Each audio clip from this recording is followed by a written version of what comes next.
ইউসুফ, তুমি নাজাত পেলে কিভাবে? আমি নিজেও জানি না আমি কি করে নাজাত পেলাম। আমাকে বাইরে নিয়ে এসো। এইসব কথা বন্ধ করতে বলো।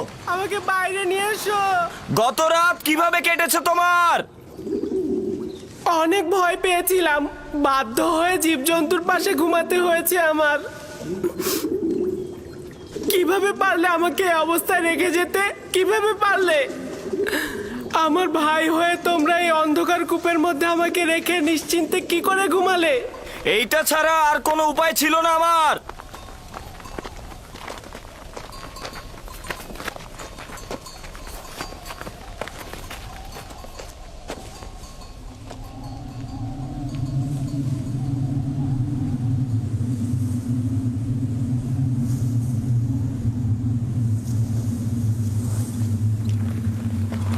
রামন, क्या होता? দেখো ওটা কি? তুফান আসছে। তুফান, চলো আমরা কোনো নিরাপদ জায়গায় আশ্রয় নিই। চলো, তুফান আসছে। চলো সবাই। লাভি, এখান থেকে চলো। তুফান আসছে, তুফান। ইউসুফ, তুফান আসছে। আমরা এখন চলে যেতে বাধ্য হচ্ছি। চিন্তা করো না, আমরা আবারও আসবো।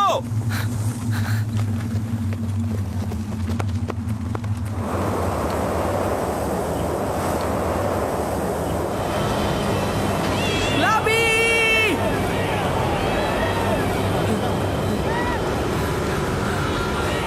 লাবি! বাইরে কি হচ্ছে?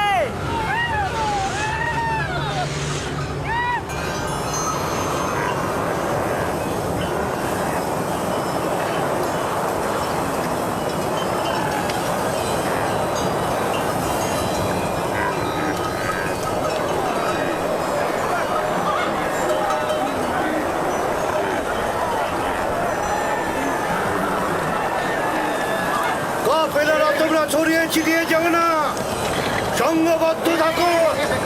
খেয়াল রেখো যাতে বাতাসে মালামাল উড়িয়ে নিয়ে না যায়। অনেক কাফেলার দিকে লক্ষ্য রেখো।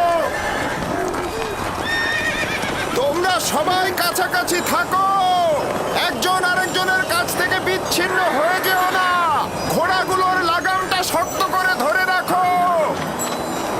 ঘোড়াগুলো সব তৃষ্ণার্ত, আমরা সবাই তৃষ্ণার্ত।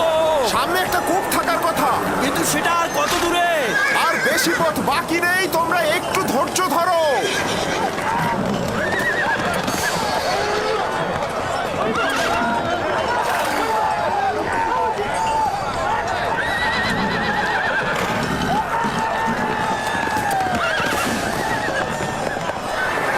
জনাবে মালিক, একটু কষ্ট হলেও পথের দিকে লক্ষ্য রাখবেন, না হলে কিন্তু পথ হারিয়ে ফেলবেন।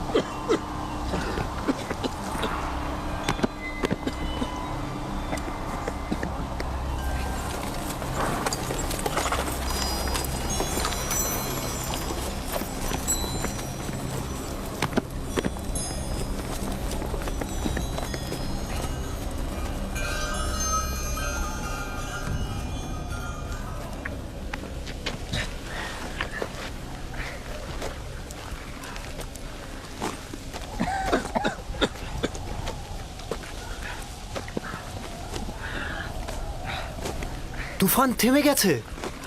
এইটা আবার কেমন তুফান? খুব ভয়ানক তুফান ছিল এটা, কিন্তু হঠাৎ শুরু হলো, হঠাৎই শেষ হয়ে গেল। বুঝলাম না।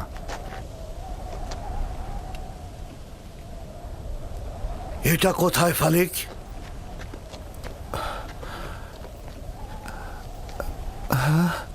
খোদা আমাদের রহম করুক, আমরা তো রাস্তা হারিয়ে ফেলেছি। মনে হচ্ছে আমাদের দিগ্ভ্রান্ত করার জন্যই তুফানটাকে পাঠানো হয়েছে।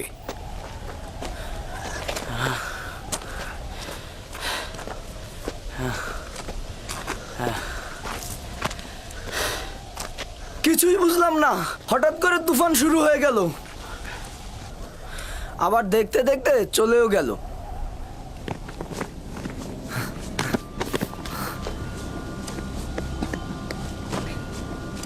ইউসুফ,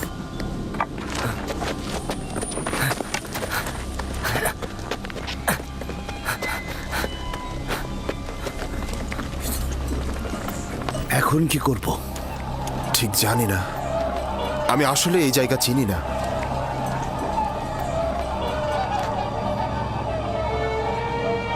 ইউসুফ, তুফান শেষ হয়ে গেছে, ভয় পেও না, আমি এখানে আছি। আমি ভয় পাচ্ছি, আমাকে বাইরে নিয়ে যাও। একটু বোঝার চেষ্টা কর, আমি এটা পারবো না। এই পাখিদের যাতায়াত কোনো নিশানা হবে। আমরা এই দিকেই রওনা হব। আমরা রওনা হব, এই পথ ধরেই যাব।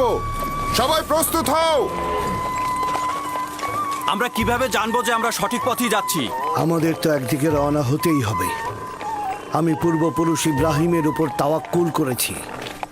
আশা করি আমরা পথ পেয়ে যাব। কিন্তু আমরা যদি সঠিক পথ খুঁজে না পাই, তাহলে কিন্তু আমরা সবাই মৃত্যুর মুখে ঢলে পড়ব। আমাদের কাছে কতটুকু পানি রয়েছে ফালিক? এক মশকের অর্ধেক, আর সবার পানি শেষ। দেখো, যে বেশি তৃষ্ণার্ত তাকে দাও। এটা আপনি কি বলছেন জনাব?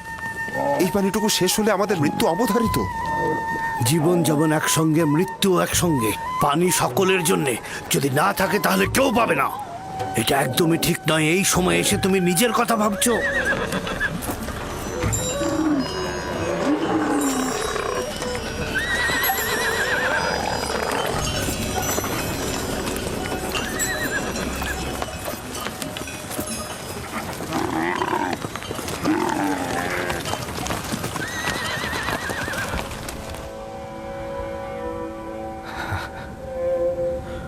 ওর মূল্য কেন বুঝলাম না। ও তো খোদার আমানত ছিল। খোদার তরফ থেকে নির্ধারিত হয়েছিল ও জমিনের নবী হবে। আমি ভালো পিতা হতে পারলাম না। যদি পারতাম তাহলে ওকে ভালোবাসতাম, নিজ হাতে ওকে দুশ্মনের হাতে ছেড়ে দিতে পারতাম না। সত্যি করে বলুন তো, আমার সন্তানদেরকে আপনি ইউসুফের শত্রু ভাবেন? তাহলে তুমি আমাকে কি ভাবতে বলছো? ভাইজানেরা একদমই ইউসুফকে ভালোবাসে না। ইউসুফ যে কেন তাদের সাথে গেল? আমি তো তাকে পাঠিয়েছিলাম, ওর তো কোনো দোষ নেই। আফসোস যদি না পাঠাতাম। কেন তাকে পাঠালাম?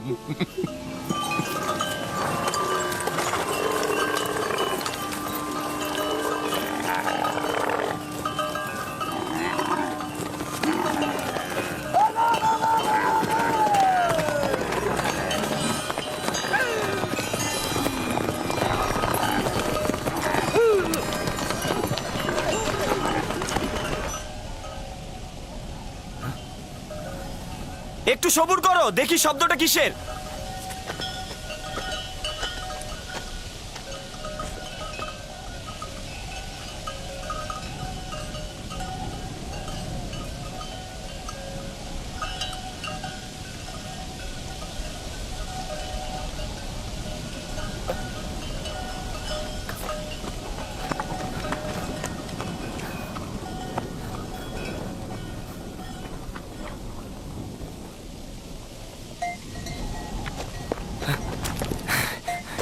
আমি মাত্রই দেখে আসলাম, একটা কাফেলা আসছে এইদিকে।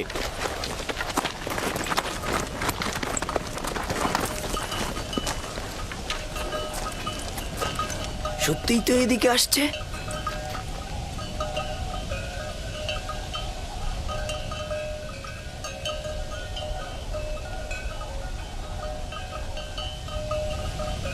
কাফেলার দল তো সাধারণত অন্য দিক দিয়ে চলাফেরা করে। ওরা এখানে কি করছে? ওরা এখানে আসবে না, আমরা এখানেই নিরাপদ থাকবো। ধরে নিলাম ওরা আমাদের দেখতে পাবে না, কিন্তু ভেড়াগুলোর কি করবে? আমাদের এখনো অনেক সময় আছে, ওরা এখনো অনেক দূরে। নাফতালি, হ্যাঁ বলো। ভেড়াগুলোকে এখান থেকে সরিয়ে ওই টিলার পেছনে নিয়ে যাও, যাতে ভেড়াগুলোকে না দেখা যায়। যাও।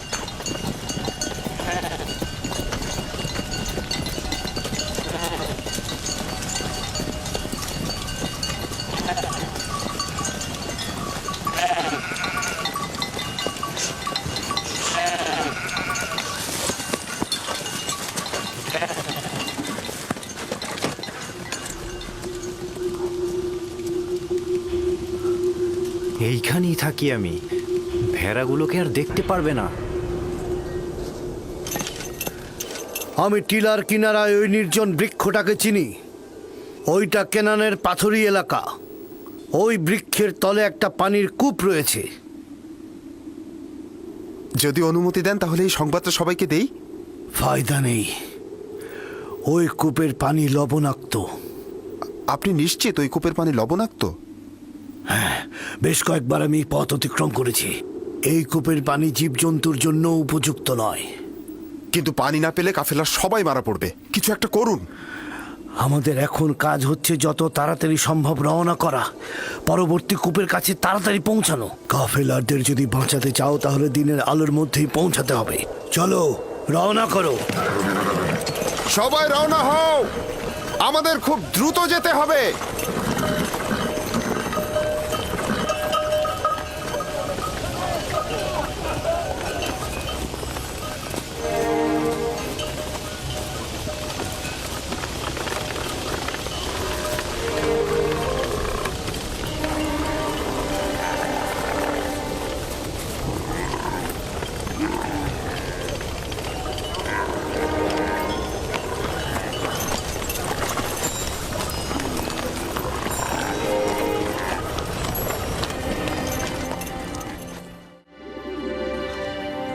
হে আমার মেহেরবান খোদা, যদিও আমার ভাইরা আমার উপর জুলুম করেছে, কিন্তু তুমি তো আমার উপর মেহেরবান।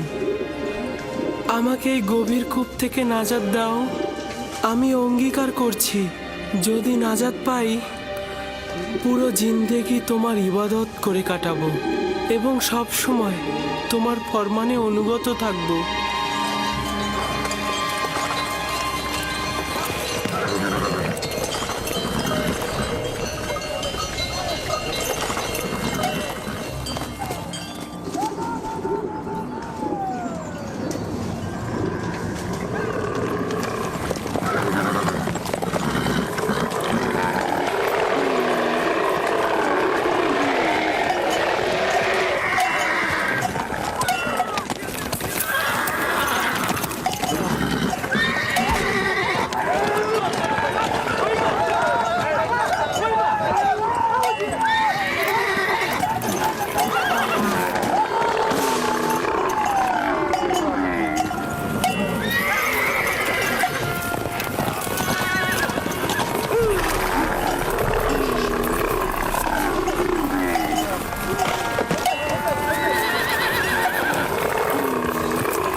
ওদের আঘাত করো না, কোনো লাভ নেই। বরং আমরা কিছুক্ষণ এখানে অবস্থান করি।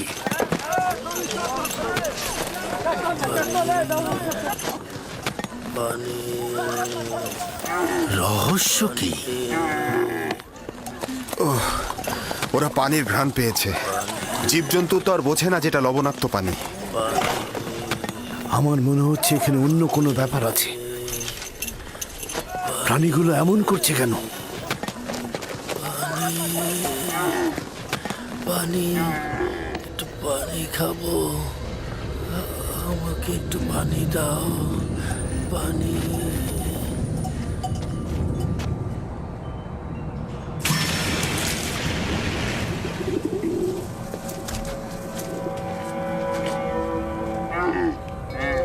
পানির শব্দ পেলাম, শুনেছেন? কোনো ফায়দা নেই, এটা তো লবণাক্ত।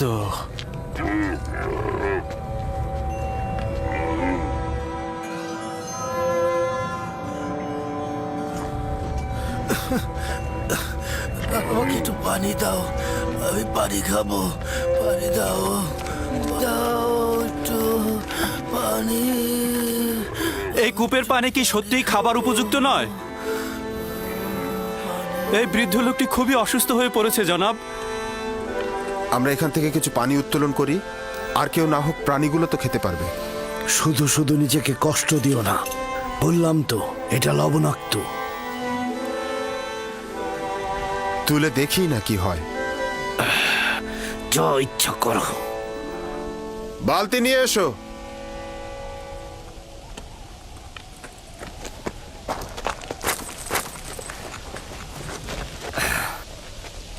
যদি তাকে কূপ থেকে বের করে আনে তবে কি করব? কি আর করবে? তোমরা তো এটাই চাচ্ছিলে যে কাফিলারা তাকে দেখুক আর সঙ্গে করে নিয়ে যাক। হ্যাঁ, তার মানে কি আমাদের ভাইকে আমরা এইভাবে ছেড়ে দেব? তোর সাথে আমি একমত। আমাদের ভাইকে তো আমরা বিনামূল্যে ছেড়ে দিতে পারি না। কিন্তু আমার কথার অর্থ এটা নয়। তোর মতামত গুরুত্বপূর্ণ নয়, গুরুত্বপূর্ণ হচ্ছে ইউসুফকে আমরা বেশি দামে বিক্রি করতে পারবো। তার মানে কি আমাদের ভাইকে আমরা বিক্রি করব? না, আমরা বলবো আমরা তো পলাতক গোলামকে বিক্রি করছি।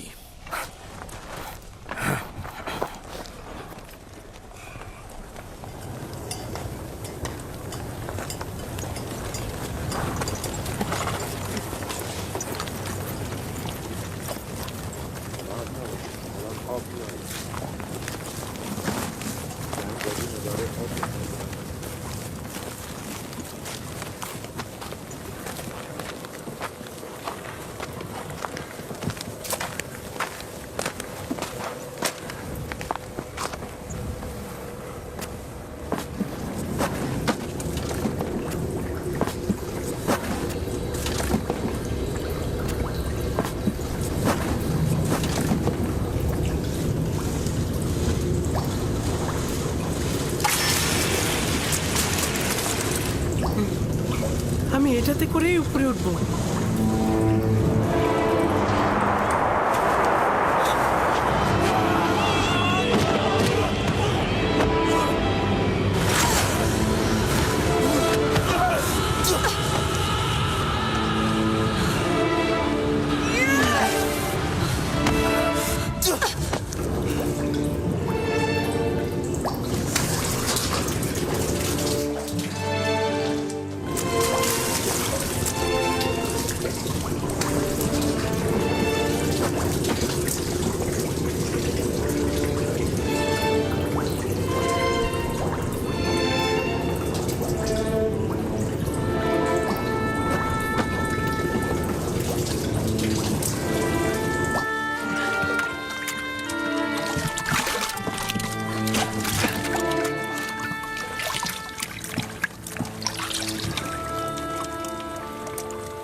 এই পানি তো মিষ্টি।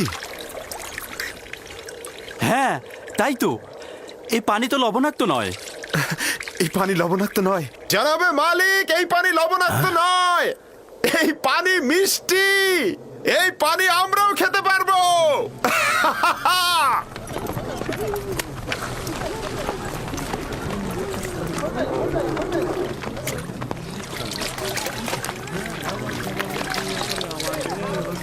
আজব ব্যাপার। হ্যাঁ, একটু মুখে নিয়ে দেখুন, কত সুমিষ্ট।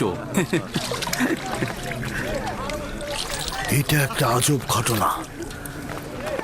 কি এমন ঘটলো যে লবণাক্ত পানি মিষ্টি হয়ে গেল? মনে হচ্ছে যেন এটা শরবত। এসো সবাই, এসো সবাই পান করো।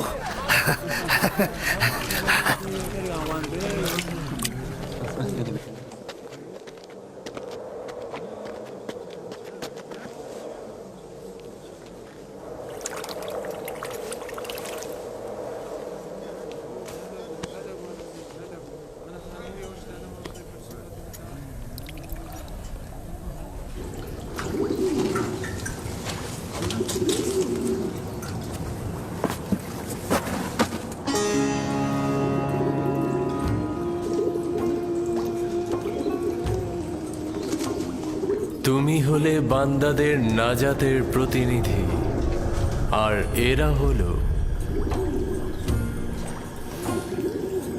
তোমার নাজাতের প্রতিনিধি। বালতির উপরে বসে পড়ো, যাতে কূপ থেকে নাজাত পাও। এই কূপ থেকে বের হয়ে কি আমি আব্বাজানের কাছে যাব? না, খোদা তাআলার এটাই ইচ্ছা, তুমি হবে বান্দাদের নাজাতের প্রতিনিধি। এই কাফেলার সঙ্গে দূরের কোনো দেশে চলে যাবে। তাহলে আমার আব্বাজানের কি হবে? আমি তো তাকে ভালোবাসি। তিনি অবশ্যই তোমার বিচ্ছেদে ধৈর্য ধারণ করবে, এটাই পরবর্তীকারের ইচ্ছা। আর কাফেলাদের কাছে তোমার ঠিকানা গোপন রাখবে। পারতপক্ষে তাদের প্রশ্নের খুব কম উত্তর দেবে। কিন্তু আমার পিতা তো আমার বিচ্ছেদ সহ্য করতে পারবে না। বিচ্ছেদের শোক তো মৃত্যুর শোকের চাইতেও উত্তম। যদি পিতার কাছে ফিরে যাও, তোমার ভাইরা তোমাকে হত্যা করবে। সুতরাং নীরব থাকো, পরওয়ারদিগারের ইচ্ছার মূল্যায়ন করো।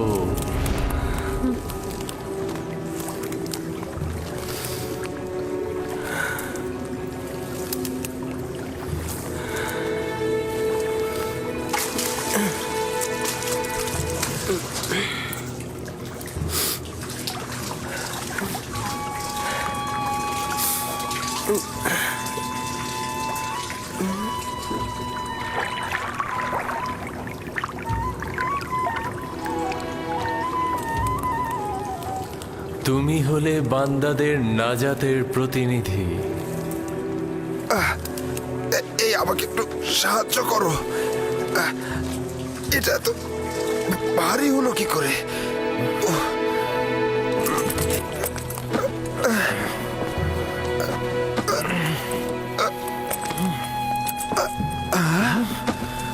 আরে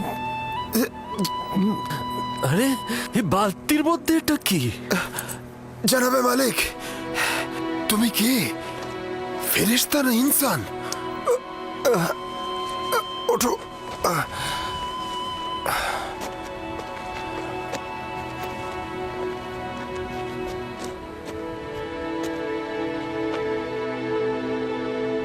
তুমি এখানে কি করছো পুত্র আমার? হে খোদা, এত সুদর্শন বাচ্চা আমি এর আগে কখনো দেখিনি। তুমি কূপের মধ্যে কি করছিলে?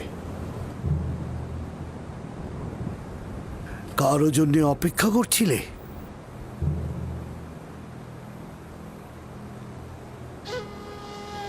নীরব কেন আছো?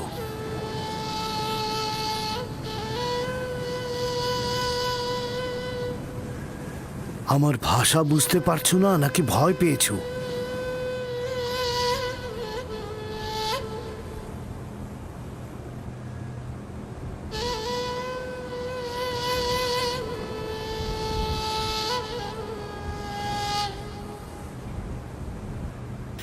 সব কিছু বলে শেষ করার আগেই ওর মুখটা বন্ধ করে দিতে হবে।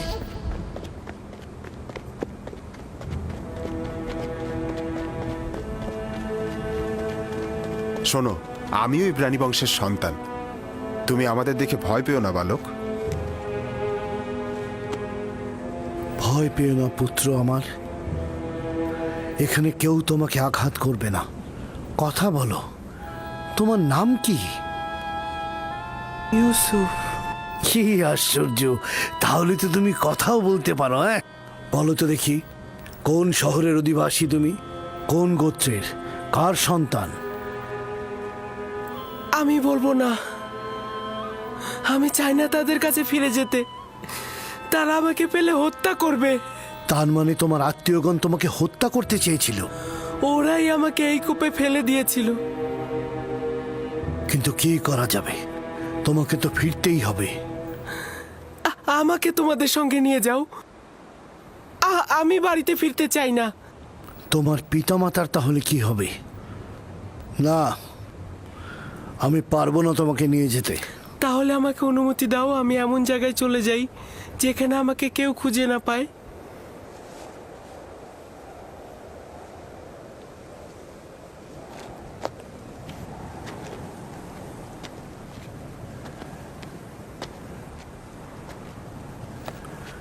এই বাচ্চাটাকে নিয়ে কি করা যায় ফায়েক?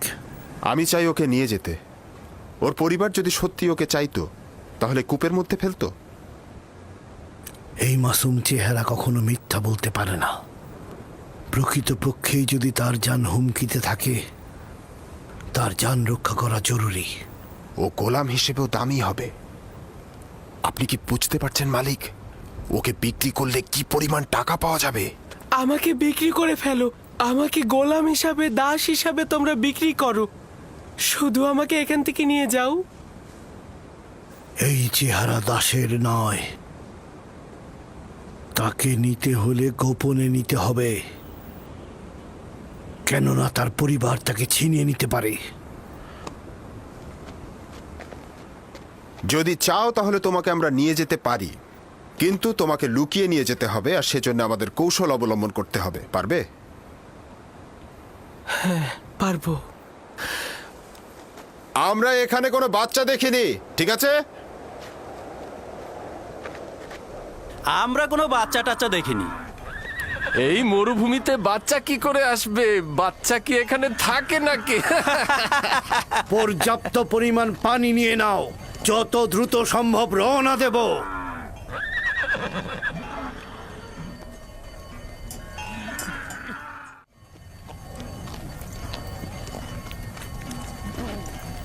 এরা কারা? এরা দস্যু নয় তো? সবাই অস্ত্র নিয়ে প্রস্তুত হও।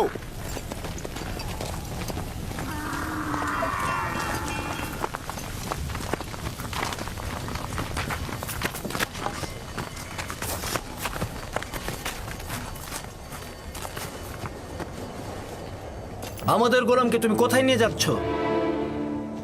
কার কথা বলছো? যাকে কূপের ভেতর থেকে বের করে এনেছো, যে তোমাদের পেছনে লুকিয়ে আছে।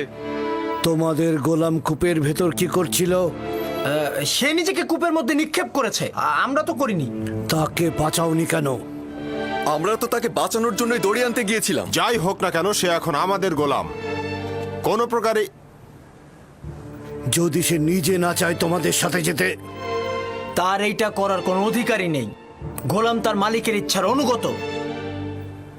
যদি সে স্বীকার করে তোমাদের গোলাম, তাহলে যদি স্বীকার না করে, তাহলে মনে হচ্ছে নিয়ে যাবে। কাফেলার শক্তির কাছে তোমাদের শক্তি নগণ্য। আমরা ওকে ফেরত দেব না। তোমরা নিজেরাই তাকে জিজ্ঞাসা করতে পারো, সে নিজে থেকেই বলবে সে আমাদের গোলাম।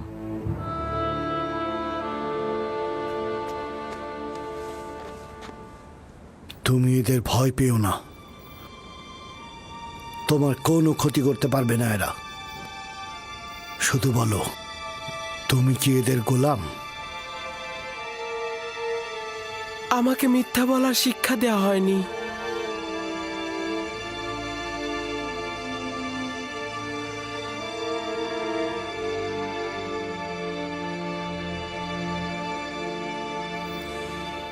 এরা বয়োজ্যেষ্ঠ ও আমার ইচ্ছার মালিক।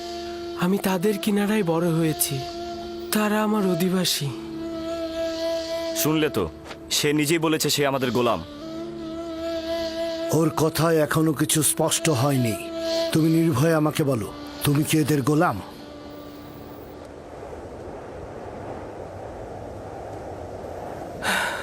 এরা বয়োজ্যেষ্ঠ ও আমার ইচ্ছার মালিক। আমি সুস্পষ্ট উত্তর এখনো পাইনি। আমি তোমাদের ইউসুফকে ফেরত নাও দিতে পারি। শক্তির প্রয়োজন হলেও তাকে নিয়ে যাব। ভুলেও এ কাজ করো না, শুধু শুধু প্রাণটা যাবে। তোমাদের কতলের সংখ্যা আমাদের থেকে কম হবে না। সত্যি করে বলো তো, এই পালিয়ে আসা গোলামের জন্য তোমরা কতটা কতল হবে আর কতটা কতল করবে? থামো সামুন। যদি হাত দ্বারাই গিট খোলা যায়, তবে দাঁত কেন? ইউসুফকে মারার স্বপ্ন দেখছো? তোমাদের এই চোরাচুরির পেছনে যে কারণটা আছে সেটা আমি ভালো করে বুঝতে পারছি। যদি চাও তবে এখানেই সবকিছু ফাঁস করে দেব, আর নইলে কাফেলার সঙ্গে ওকে যেতে দাও। আপাতত বিজয়ের পতাকা তোর হাতে, কিন্তু সব সময় তোর সাথে আমার একটা হিসাব হবে।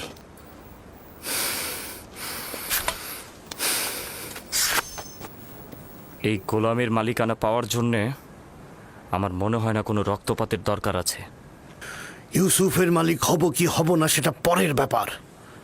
আপাতত এটা বাদ দিচ্ছি।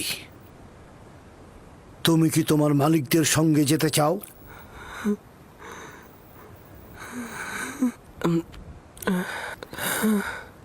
কি মনে মনে আমতা আমতা করছিস? যদি রাজি না থাকিস তবে সরাসরি বলে দে। আমরাও পালিয়ে আসা গোলামের জন্য এত আগ্রহী নই। আমরা ওকে বিক্রি করে দিতে চাই, আপনারা কি ওকে কিনতে চান? হঠাৎ এই সিদ্ধান্ত গ্রহণের কারণ জানতে পারি? কিছুটা তো কারণ আছেই। আমরা ওর পিছনে ঘুরতে ঘুরতে ক্লান্ত হয়ে গেছি, সেজন্য। ওর মূল্য কত চাও? 1000 দেরহাম। যদিও এর চেয়ে সে বেশি মূল্যবান, কারণ সে সুদর্শন ও বুদ্ধিমান। 1000 দিরহাম? তা ওই পালিয়ে আসা ভবঘুরে গোলামের জন্যে? না, আমি এত টাকা প্রদান করতে পারবো না। নেই তাই দিতে পারবো না। যা ছিল সব ব্যবসায়িক জিনিসপত্র কিনে শেষ করে ফেলেছি। ইউসুফকে দূরে পাঠানো আমাদের লক্ষ্য, ব্যবসা নয়। কি সমস্যা? চুপ থাক। কেন আমরা আমাদের লাভ ছাড়বো? হয় ব্যবসায়ীদের কাছে যা আছে তা নিয়ে নাও, নয়তো আব্বাজানের কাছে ইউসুফকে নিয়ে চলো। এবার সিদ্ধান্ত তোমার ওপর। কত দেরহাম আছে?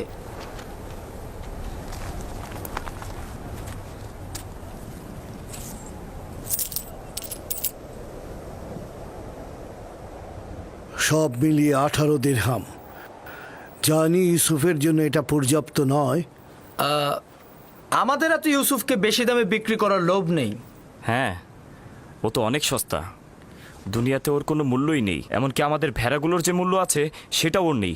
দেখতেই তো পাচ্ছেন কি করে ব্যবসায়িক উদ্দেশ্য গোপন করে ওকে আমরা স্বল্প মূল্যে বিক্রি করে দিচ্ছি।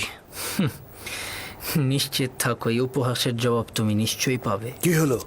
তোমাদের গোলামকে কি তোমরা বিক্রি করবে না? করব, বিক্রি করব। তবে আমাদের কিছু শর্ত আছে। কি শর্ত? প্রথমত, ওকে তোমরা বেঁধে নিয়ে যাবে যাতে পালাতে না পারে। আর দ্বিতীয়ত, ওকে দূরের কোনো দেশে নিয়ে যাবে যাতে সে কোনোদিন আর ফেরত আসতে না পারে।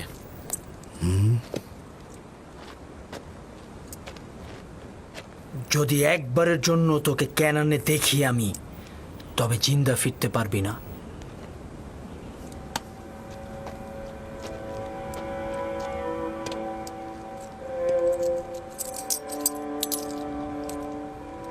আমি যে কিনলাম তার সনদ লাগবে, নইলে এই গোলামকে আমি কোথাও বেচতে পারবো না। আচ্ছা, ঠিক আছে। ফালেক, চামড়া ও জওহার নিয়ে এসো।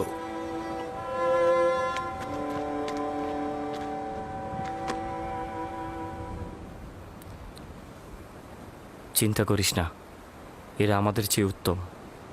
তাদের সাথে চলে যা। এখানে অনেক বিপদ আছে। আমাকে ক্ষমা কর, আমি তোর জন্য কিছুই করতে পারলাম না। এইটা খোদাবান্দেরই ইচ্ছা যে আমি কাফেলদের সঙ্গে যাব, কিন্তু তোমারও ভাইজানদের জন্য আমি চিন্তিত। খোদা তোমাদের রহম করুক। আমি সবার জন্য দোয়া করব। এমন না হয় আব্বাজান আমার বিরহে কষ্ট পাক, তাকে সান্ত্বনা দিও। গোলামের পরিচয় লেখো, আর সদিচ্ছায় যে বিক্রি করলে তাও লেখো। আর ভুলে যেও না সনদের নিচে নাম ও মোহর উল্লেখ করতে হয়। লাবি, বেনিয়ামিনের প্রতি যত্ন নিও। তোকে একটু আদর দিতে ইচ্ছে করছে, কিন্তু এরা তো আমাকে সন্দেহ করবে। নিজের দিকে খেয়াল রাখিস। খোদাবান তোর পাশে সব সময় আছে। নিজেকে তার উপর ছেড়ে দে। সে অতীতের ন্যায় তোকে সবসময় হেফাজত করবে।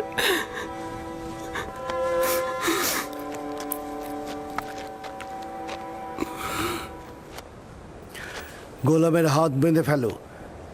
যদি পালিয়ে যায় তো তুমি দায়ী থাকবে। সনদটি সিন্দুকের মধ্যে রাখো। আমরা এখনই রওনা হব।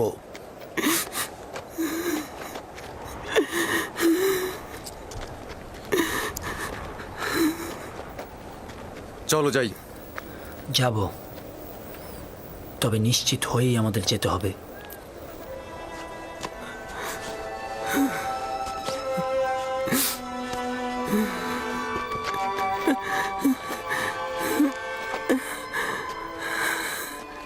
রওনা করো। চলো যাই।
এই কান্না আর আরতির কারণটা কি? যদি আমার বিক্রেতাদের সঙ্গে খোদা হাফেজি করতে পারতাম, কেউ আমার সাথে খোদা হাফেজি করলো না। আজব, আমি তো তাদের মধ্যে তোমার জন্য কোনো দয়াই দেখলাম না, আর তোমারও তো তাদের জন্য ভয় ছাড়া আর কিছুই ছিল না। আর তুমি কিনা তাদের সাথে খোদা হাফেজ করার জন্য ব্যাকুল। এটা কি ধরনের আসক্তি? যদিও তারা আমাকে অনেক ঘৃণা করে, কিন্তু আমি তো তাদেরকে অনেক ভালোবাসি। তোমার জন্য এটাই ভালো হবে অতীতের সবকিছু ভুলে যাওয়া, কারণ আজ থেকে তুমি আমার গোলাম।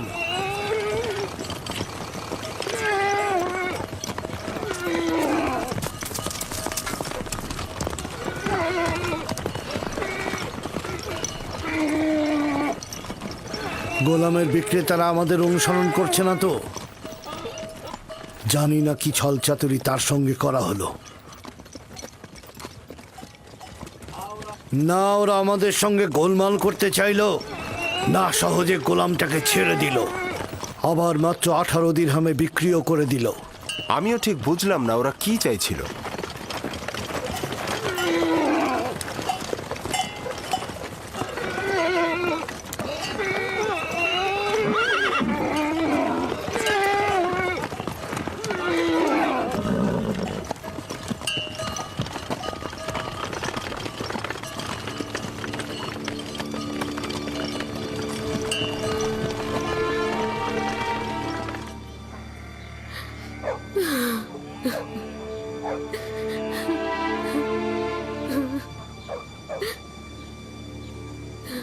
অনুভব করছি ইউসুফের অবস্থা ভালো নয়। বুকের মধ্যে খুবই কষ্ট হচ্ছে আমার।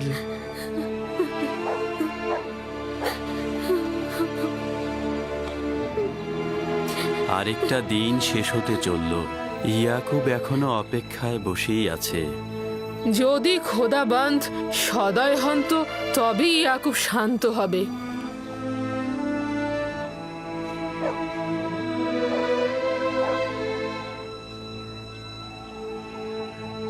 আমার মনে হচ্ছে এই ঘটনার জন্য আমিই দায়ী।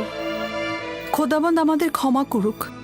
আমি শুধু চেয়েছিলাম ইউসুফ যেন নেতৃত্ব না পায়, ও কতল হোক এটা আমি চাইনি। ইয়াকুব নবী বিশ্বাস করছে না, কিন্তু ইউসুফ তো কতল হয়েছে।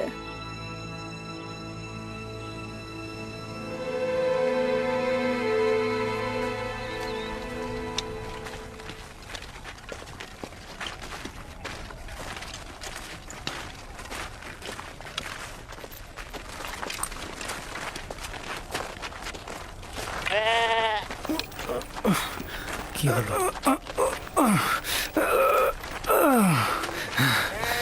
কি হয়েছে?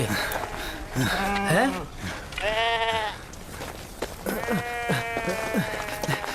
নেকড়ে হামলা করে অনেকগুলো ভেড়া মেরে ফেলেছে। তাহলে তুই এখানে কি করছিলি? মরে গিয়েছিলি?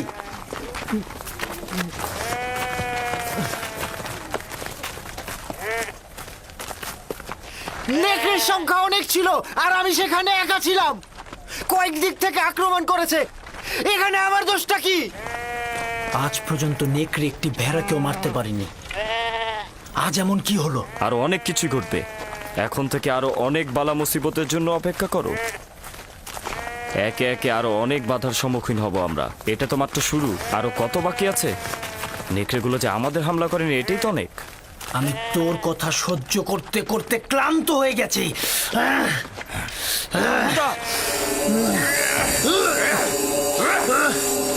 অনেক সহ্য করেছিল আমি। ইয়াহুদা ওকে মার। শামুন!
দাঁড়াও, দাঁড়াও সবাই, এব্রানি গোলাম পালিয়েছে, দাঁড়াও সবাই।